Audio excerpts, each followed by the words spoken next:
Buenos días, mi nombre es Jordani Morel. En esta oportunidad estaré concluyendo con la última clase acerca del video, acerca del Antiguo Testamento. En este video vamos a estar analizando la cronología de algunos sucesos importantes, como también la importancia del Antiguo Testamento para la teología, para el pensamiento cristiano y la importancia también para la ética occidental. Lo que conocemos como el Antiguo Testamento son los primeros 39 libros de la Biblia, que estos se pueden dividir en 5 partes fundamentales. El Pentateuco, que son los libros que se le adjudican su escritura a Moisés, que es ahí donde tenemos la historia de la creación, el Éxodo, básicamente la historia, la narrativa de la historia judía. Tenemos también los libros históricos que hablan sobre los reyes, los jueces y básicamente la organización del pueblo escogido por Dios. También están los libros proféticos, que son los libros que hablan acerca de las personas que Dios levantaba para amonestar al pueblo, para amonestar al sistema básicamente político que oprimía a los pobres, y Dios siempre se encargaba de tratar de dar su palabra a través de hombres y sus advertencias. También están los libros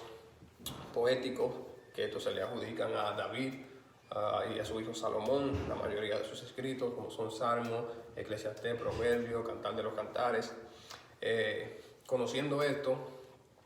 es bueno destacar que es fascinante la historia de los judíos, ya que a través de los judíos podemos ir a años de historia muy lejana que no lo podemos hacer con ninguna otra cultura o ningún otro grupo de personas, ninguna otra civilización, ya que estamos hablando de historia básicamente de 3.000 a 3.500 años antes de Cristo. Pero antes de hablar de esa historia, vamos primero con la prehistoria, lo que pasó posiblemente antes de que las personas pudieran escribir o sacar algún tipo de historia. Que estos relatos lo encontramos en la Biblia de Génesis. Lo primero que queremos destacar del libro de Génesis es la creación. Cómo el libro de Génesis nos presenta un mundo, un universo, un sistema creado por un Dios sobrenatural, un Dios que va por encima de todo y que crea todo con un funcionamiento y todo con un propósito. A diferencia de la teoría que nos ofrece la ciencia, aparte del Big Bang, que sugiere que todo pasó una gran explosión y todo se crea de la nada, y la teoría de la evolución, creo que hay que tener más fe para creer en estas dos teorías que creer en la creación, como lo establece Génesis. Como establece Génesis de que hay un Dios por encima de todo que creó al hombre a imagen y semejanza de él, que creó el mundo y todo lo que en él habita. Hay sucesos también muy importantes en el libro de Génesis. Ya un poquito más adelante vemos el primer suceso histórico que puede ser comprobado por la ciencia, como lo es el diluvio universal. Ahí es donde empieza el personaje Noé, que fue un personaje muy peculiar, que Dios lo usa para hacer una arca. No tenemos exactitud de qué tiempo se tomó construir el arca, pero el Señor le da un mandato a Noé, ya que el hombre se había empecinado en hacer lo malo delante de los ojos de Dios. Dice la Biblia en Génesis 6 que se arrepiente Dios de haber creado al hombre, y por eso toma la decisión de mandar este diluvio. Tomando en cuenta que en ese tiempo hablar del diluvio era algo básicamente irracional, algo loco, porque no existía la lluvia en sí como la conocemos hoy. Pero este hombre Noé se llenó de fe, siguió el mandamiento de Dios, recogió su familia, anunció al pueblo de ese entonces que Dios le dio la oportunidad de que pudieran arrepentirse y subir con Noé al arca, mas no le hicieron caso, pensaban que era locura de Noé. Pues el Señor manda el diluvio, acaba con todas las especies, todos los seres humanos, básicamente solamente sobreviviendo los que estaban dentro del arca. Cabe destacar que de hecho histórico gracias a las excavaciones y todo eso que se ha hecho gracias a los avances de los tiempos. Se ha podido comprobar que sí sucedió ese diluvio, que sí hubo un arca. De igual forma, en el evento que relata la Biblia como el evento donde se confundieron los idiomas, la torre de Babel, la Biblia relata que el hombre se engrandecía de tal manera y su soberbia y su orgullo lo llevaron a querer subir a donde estaba Dios, a querer estar en el trono de Dios, y ellos en su conocimiento de aquel tiempo se pusieron todos unánimes y dijeron, bueno, ¿qué pasa si creamos una edificación tan alta que pueda llegar al trono de Dios?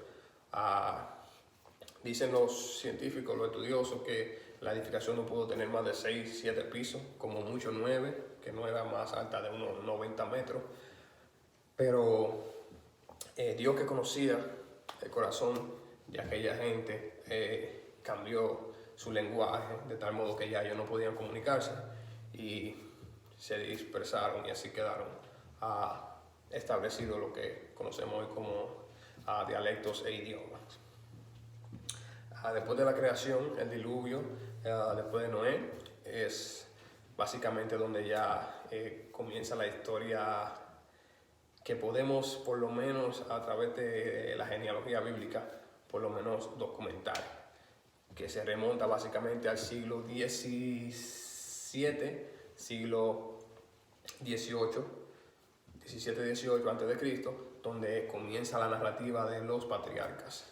El primero de ellos, y un personaje sumamente importante para muchas religiones y para muchos pueblos, es Abraham, considerado como el primer patriarca, y la historia de Abraham y su esposa Sara, después su hijo Isaac y Jacob, básicamente padre de la nación de Israel. Abraham, Isaac y Jacob son los primeros patriarcas del pueblo judío. Sara, Rebeca, también esposa de las primeras matriarcas de la historia de los judíos. A raíz de Jacob es donde comienza básicamente a formarse Israel como nación, a través de los 12 hijos de Jacob, que más adelante pasaron a ser las 12 tribus de Israel. Allá más o menos en el año 1020 a 1000 antes de Cristo. Antes de esto, cabe destacar que en esa organización, ya cuando había por lo menos algo en Canaán, habían judíos ya en Canaán, encabezados por los descendientes de Abraham, sucede que en Canaán se desata una hambruna que está también registrada en la historia universal, no solamente bíblica, pero la Biblia relata como una hambruna que obligó al pueblo judío a irse hasta Egipto. Y allá en Egipto tuvieron muchos años. Conocemos la historia de uno de los hijos de Jacob, que fue vendido como esclavo a los egipcios, pero este personaje peculiar Dios lo utiliza y lo pone en lugares de altura, en lugares de autoridad en Egipto, y logra que los judíos vivan dentro de los egipcios como cualquier inmigrante vive hoy en Estados Unidos o en otros países que tengan fronteras. Pues relata la Biblia que años después se levantó un faraón que no conocía a José, o que no seguía básicamente las enseñanzas de José, y este faraón vio que el pueblo de los judíos ya era bastante en Egipto, y trató de que ya no crecieran más. Trató de poner una regla donde se mataban a todos los primogénitos, todos los varones, mejor dicho, que nacieran de las egipcias, lo cual que las parteras de aquellos tiempos no llevaron al pie de la letra, y de ahí es que nace la figura básicamente central, o la figura principal del Antiguo Testamento, que es Moisés. Moisés como la persona que Dios usa para liberar a su pueblo, la persona que Dios usa para traer la normativa del pueblo de cómo se van a comportar una vez siendo libres, y Moisés como básicamente una figura redentora y fundadora nuevamente de lo que iba a ser a la nación de Israel. A Moisés, una vez con el pueblo ya esclavizado, ya el pueblo maltratado, el Señor le da instrucciones y usa diferentes sucesos que también pueden ser comprobados científicamente, como lo menciona la Biblia, plagas, pero son sucesos que sí pasaron y es los sucesos que Dios usa para la liberación de su pueblo. Como el último de ellos, la muerte de los primogénitos, ya donde el corazón de Faraón se quebranta y no aguanta más, y manda a Moisés que se lleve a todo su pueblo y que salga con todo lo que era de ellos. Pero una vez dado la orden de que ellos salieran, se acordó que quién iba a hacer el trabajo sucio, quién iba a hacer básicamente las construcciones de Faraón, y que eso iba a ser básicamente un problema para su economía. Pero el problema de la esclavitud de los judíos en Egipto no es básicamente un problema religioso, sino básicamente un problema político, económico y social. Si los egipcios se iban si los judíos se iban de Egipto, básicamente quién iba a hacer el trabajo sucio, quién iba a construir, quién iba a hacer que Egipto siguiera subiendo como el imperio que estaba subiendo. Así que una vez que él dio la orden de que sí se podían ir, se arrepiente y manda a sus ejércitos a que los atrapen de nuevo. Ahí es cuando sucede el milagro de que Dios divide el mar Rojo, y el pueblo pasa en seco. Después de la liberación viene un tiempo básicamente de oscuridad o de formación, donde Dios lleva al pueblo de los judíos al desierto y lo mantiene ahí por 40 años. Básicamente ahí es donde Moisés, como líder principal, establece básicamente las normas de vivencia, la moral, la ética de las personas. Ahí Dios lo llama, que suba al monte Sinaí, donde se le dan las 10 palabras o los 10 mandamientos. Y básicamente todo lo que conocemos hoy como moral, como ética, como debe comportarse el pueblo elegido de Dios o el pueblo cristiano, básicamente lo remontamos al tiempo de Moisés. Es ahí donde Moisés da la división y le da el cargo a los levitas de ser lo que tienen el derecho a acercar o a llevar las cargas del pueblo delante de Dios. Más adelante, ya para el tiempo de la conquista, básicamente en el siglo XII, siglo XIII a.C., se levanta la figura de Josué, que es el personaje que Dios usa básicamente para que el pueblo conquiste los territorios que ya estaban ocupados por otra gente, de los territorios que ellos ocupaban antes. Cabe destacar que Canaán era un territorio que ya ocupaba Abraham y sus descendientes antes de la hambruna e irse a Egipto, pero ya en ese tiempo estaban ocupados por otro grupo de personas. Y a través de Josué, Dios lo usa para volver y conquistar esos territorios como Dios lo había prometido. Cabe destacar, y según mi perspectiva y la de muchos historiadores también, que el relato que se cuenta en Éxodo no es el relato de todo el pueblo de judíos, sino que habían judíos que nunca emigraron, y la mayoría de ellos se quedaron en una parte, la parte sur de lo que era conocido como Canaán, que había una ciudad ahí llamada Jericó. Que de hecho, cuando vuelven en la conquista, Jericó fue una de las primeras ciudades que sitiaron y tomaron el control. Una vez ya los territorios conquistados,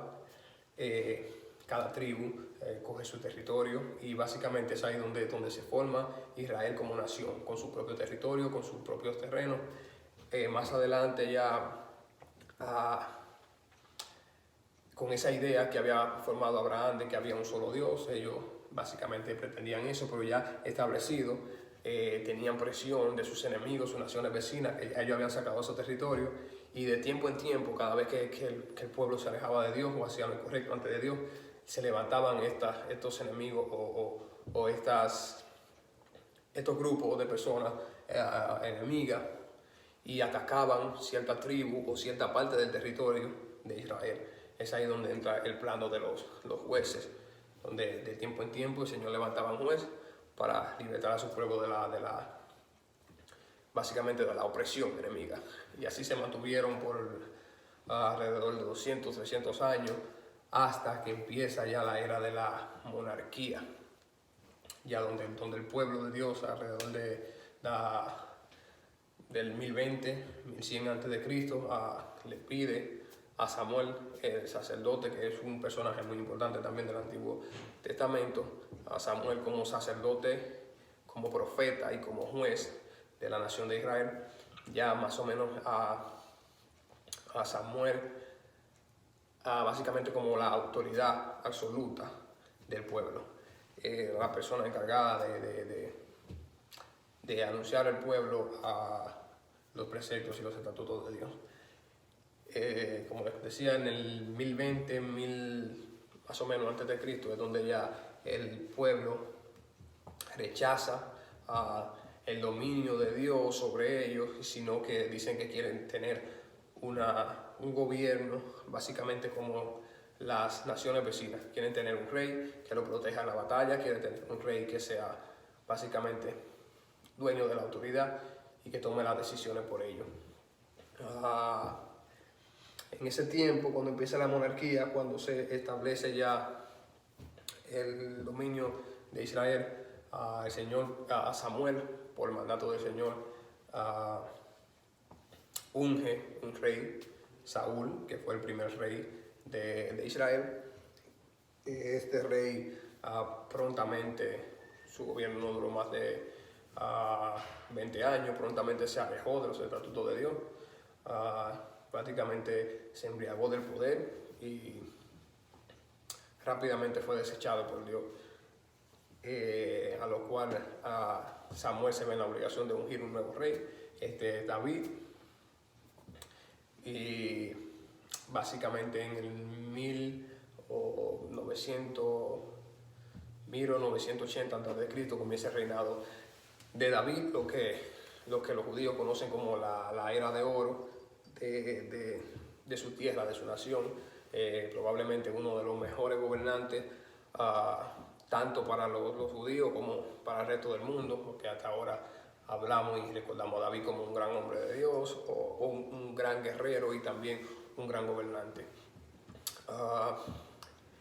El éxito de David radicaba en básicamente en su ejército personal, que fue compuesto en ese tiempo cuando él andaba corriendo del rey Saúl, y forjó un ejército de valientes que básicamente lo ayudaron a construir Jerusalén como la ciudad de David, como así la llamaban, como una ciudad fortificada para el rey. También algunos enlaces que hizo David con naciones, con otras naciones, que lo ayudaron a que el reino creciera. Después de David viene su hijo Salomón, es la otra parte del reino, cuando todavía estaba unido, y básicamente Salomón era el encargado de construir el primer templo, así como lo dice el libro de Reyes. Básicamente el primer templo fue construido en el 4º año del reinado de Salomón. Eso se remonta básicamente al 1960 antes de Cristo. Básicamente Salomón no un rey tan sentimental, no un rey tan espiritual como su padre David, sino un poco más inclinado a lo secular. Básicamente su imperio creció gracias a la alianza que tenía con otros reyes de otras naciones, ya que tomaba la princesa de las otras naciones, se casaba con ella y de esa forma hizo todo un enlace con las otras naciones vecinas para poder traer fluidez de materiales, fluidez de soldados, fluidez de gente que le ayudara a construir el templo, un templo majestuoso, y que la gran ciudad de Jerusalén fuera sin duda alguna una de las ciudades más esplendosas de aquellos tiempos, ya que se dice que hasta el día de hoy no ha visto una ciudad como la que construyó Salomón, ni un templo como el que construyó Salomón en aquellos tiempos. Pero después de la muerte de Salomón ya llega su hijo Roboam, que este ya fue incapaz de mantener el pueblo unido, ya que Salomón, para poder tener esa ciudad fortificada, para poder tener muchos recursos, tenía al pueblo agotado, con impuestos muy altos, y los hacía trabajar bastante. Entonces, cuando llega su hijo Roboam, ya sin la inteligencia, sin la sabiduría de su padre, quiere tratar de oprimir más al pueblo, de ponerle más impuestos y de ponerle más trabajo forzoso. Y es ahí cuando ya el reino del norte ya no quiere seguir aliado con ellos. Ya hay 10 de las tribus que no quieren estar con ellos, entonces ahí es lo que llamamos el reino dividido. Cuando el reino del norte, o lo que conocíamos como Israel, 10 de las tribus se van hacia la parte norte de Canaán, y allá tienen su propio imperio, su propio reinado, y el reino de Judá o de Judea, donde quedó Roboam. Básicamente parte de los reinos divididos no funcionó. No mucho tiempo después los asirios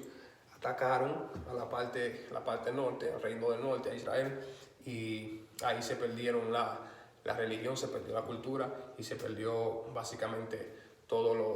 lo que abarcaba a esas 10 tribus. De ahí viene el nombre de las 10 tribus perdidas. Y más adelante, unos 200 años más adelante, es cuando llegan los babilonios al reino de Judea, y pues lo toman y sacan básicamente príncipe y lo mejor que hay en Judá para ponerlo a gobernar y para ponerlo con los asuntos de interés de los babilonios. Pues los babilonios toman control de esa parte y se llevan a los egipcios cautivos a Babilonia para esclavizarlos y para seguir básicamente seguir creciendo, porque básicamente eso, más que movidas religiosas, eran movidas políticas. Básicamente los pueblos de aquel tiempo lo que querían era tener esclavos para seguir construyendo sus imperios. Ahí es donde conocemos el personaje de Daniel y sus amigos, que nos narra la Biblia. Daniel fue uno de los más sabios que estaba en la mesa de aquellos reyes, y pues Dios lo utiliza para hablar básicamente de la destrucción de Babilonia y de todo lo que iba a pasar en un futuro para ellos y todavía en un futuro para nosotros, como estamos esperando algunas de las profecías que se hablan en el libro de Daniel. Después de eso, unos 200 años después, de que habían pasado ya algunos reyes babilonios, donde empieza la historia de Esdras y Nehemías, que estos fueron ya los encargados o las personas que Dios utilizó para llevar de nuevo al pueblo judío hacia su tierra, a lo que le pertenecía a ellos, y volver a construir la ciudad de Jerusalén y el segundo templo. Básicamente el faraón o el rey de aquel tiempo, gracias al favor de Dios que estaba sobre Nehemías, que le pide que si puede ir a su ciudad y reconstruirla, porque estaban los muros en el piso, no tenían templo donde adorar a su Dios, y le pide que lo deje de ir él y un grupo de los judíos a que puedan reestructurar su ciudad, reestructurar su templo, y no solo que el rey cedió a la petición, sino que también le proveyó los materiales necesarios para ellos poder construir este segundo templo. Y básicamente eso es la cronología del Antiguo Testamento, básicamente lo que nos cuenta el Antiguo Testamento, básicamente la historia de los judíos y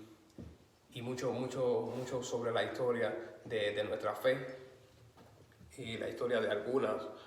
otras más religiones que toda parte, como decía antes, de Abraham, los patriarcas, y básicamente la creencia en un solo Dios que gobierna sobre todo. Hasta aquí mi parte, espero que haya sido de bendición.